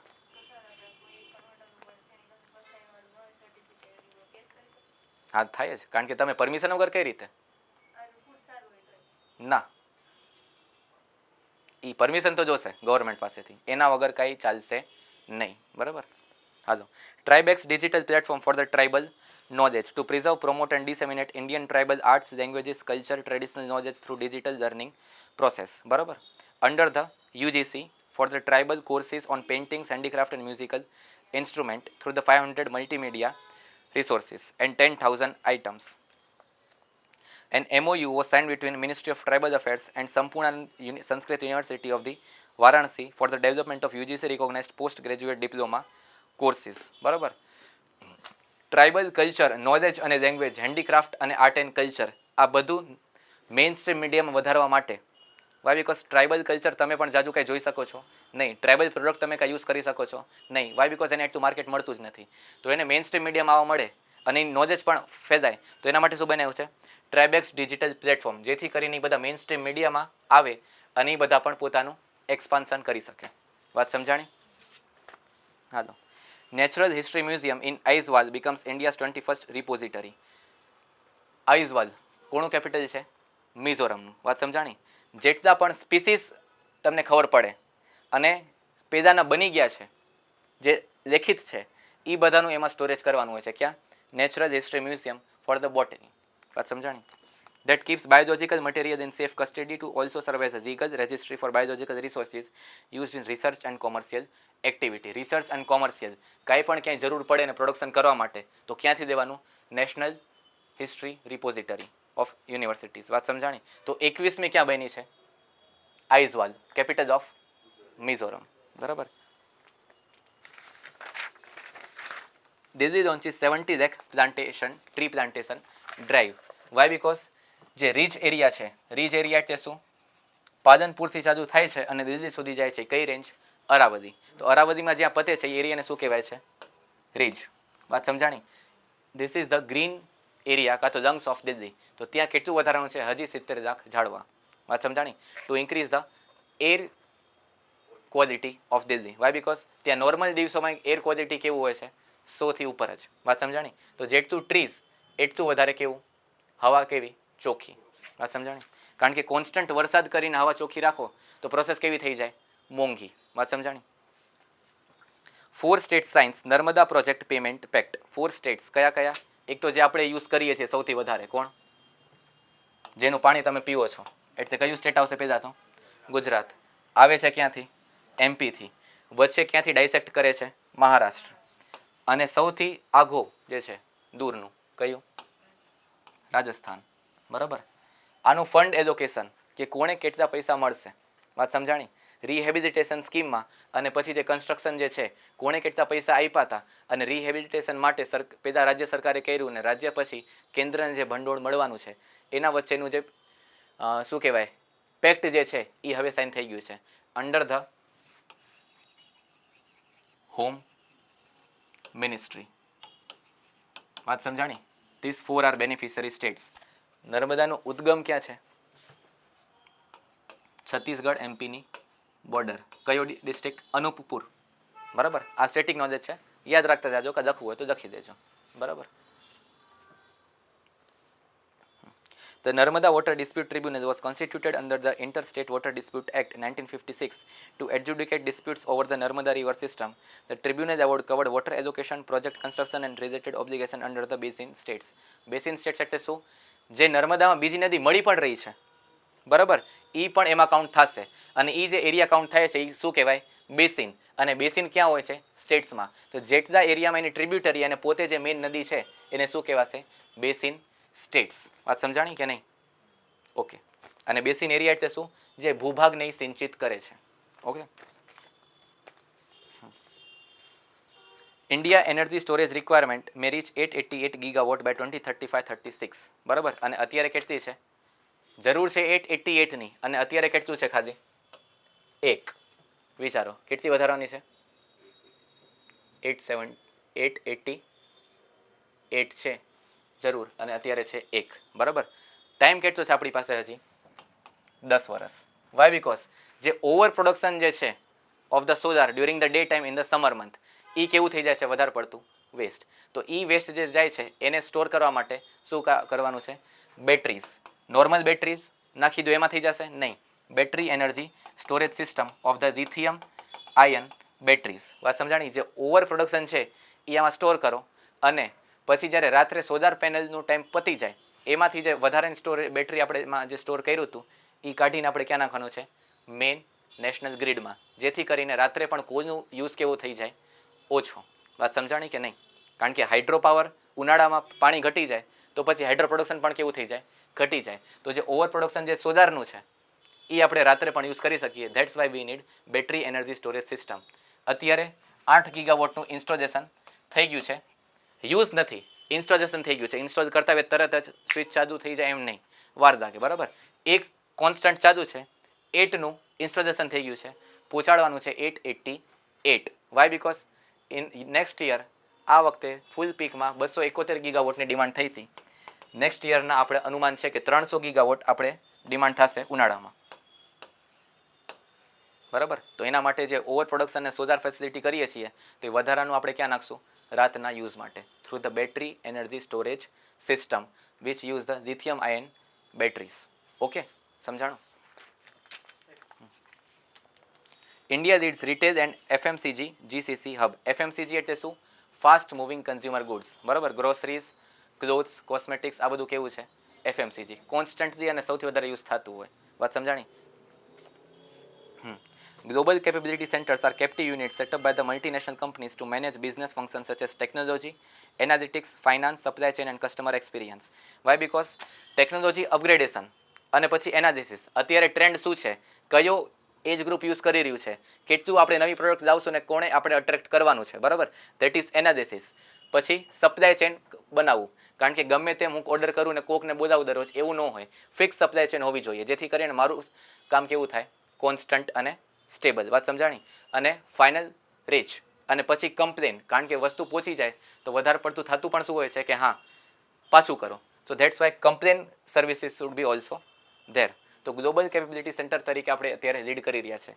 સૌથી આગળ કોણ છે એમાં? બેંગ્લોર. બીજા નંબરે દિલ્હી એનસીઆર અને ત્રીજા નંબરે હૈદરાબાદ. ઓકે.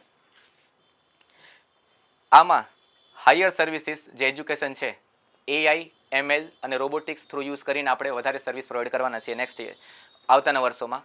એમાં પર એન્યુઅલ ઇન્કમ કેવી થશે? જો આમાં તમે પ્રોપર સ્કિલ થઈ જાઓ તો 46 લાખ. વાત સમજાણી? India Rwanda expands bilateral defence partnership. Bilateral defence partnership for the military equipment, military repair, military handling અને જેટલા પણ કોઓપરેશન અને પ્રોડક્શન જે છે. વાય બિકોઝ સૌથી વધારે રવાન્ડા અને ઇન્ડિયા મિલિટરી સ્ટ્રોંગ કોણ છે? ઇન્ડિયા. વાત સમજાણી? તો આપણું મેડિકલ ફેસિલિટી પણ છે મિલિટરીનું, એ પણ સારું છે. પ્રોડક્શન કેપેસિટી પણ કેવું છે? સારું છે. તો આપણે બાયલેટરલ ડિફેન્સ ટ્રીટી અને આસિસ્ટન્સ કોને પ્રોવાઈડ કરવાનું છે? Rwanda. Rwanda is a African country. વાત સમજાણી? Defence cooperation between India for the military training, exercise, cooperation and defence industries. Defence ઇન્ડસ્ટ્રીની બાજુમાં લખી નાખો Uttar Pradesh and Tamil Nadu. Defence industrial corridor. બરાબર.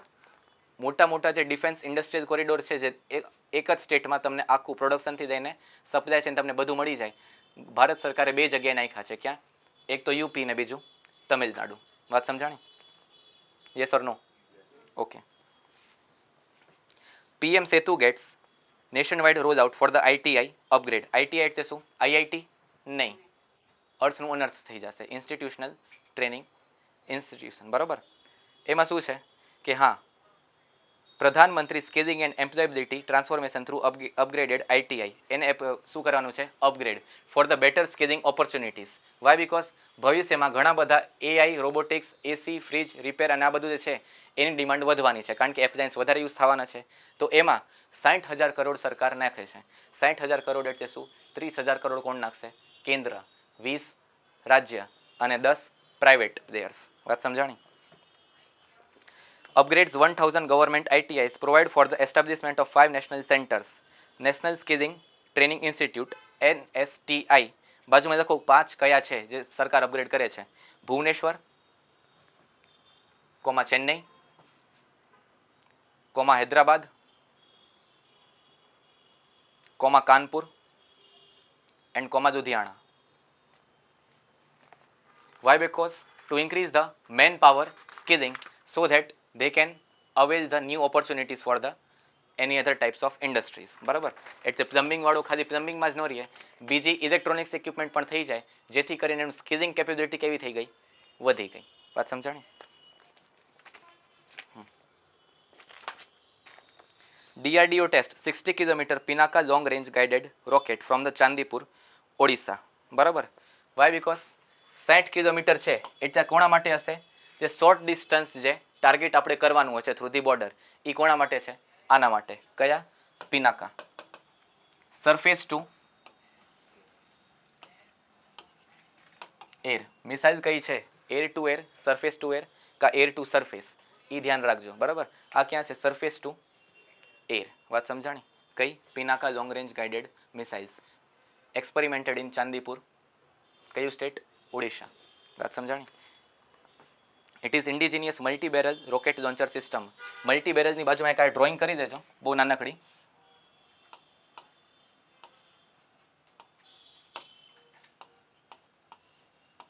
બસ 2 જ મિનિટ. થકી ગયા છો? 2 જ મિનિટ. બરાબર. આ 4 લોન્ચ સિસ્ટમ દેખાય છે, એક ભેગા 4 લોન્ચિંગ આ કરી શકે છે. વાત સમજાણી? That's why it is called as unit barrel. No, multi barrel. એક ભેગા 4 લોન્ચિંગ એ કરી શકે છે. Okay. Multi barrel rocket launcher system. કઈ? Pinaka long range guided missiles, range 60 kilometre. Okay. India Myanmar hold border coordination meeting. Why? Because second પેરેગ્રાફમાં જુઓ, terrorism, insurgency, narcotics trafficking, arms smuggling, human trafficking and wild life trafficking and cyber crime. Why? Because border કેવી છે? પોરસ.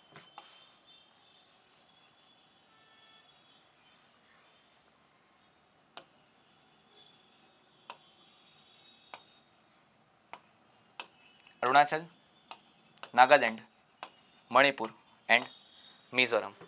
આરામથી human trafficking પણ થઈ જાય છે, wild life જે એન્ડેન્જર્ડ ને એક્સટિન્ક્ટ અને વલ્નરેબલ છે તો પણ ધ્યાન વગર આઈટીબીપી કે બીએસએફના આરામથી ક્રોસ થઈ જાય છે. વાય? બિકોઝ જંગલ એટલું બહુ પોરસ છે, ખબર પણ ન પડે. વાત સમજાણી?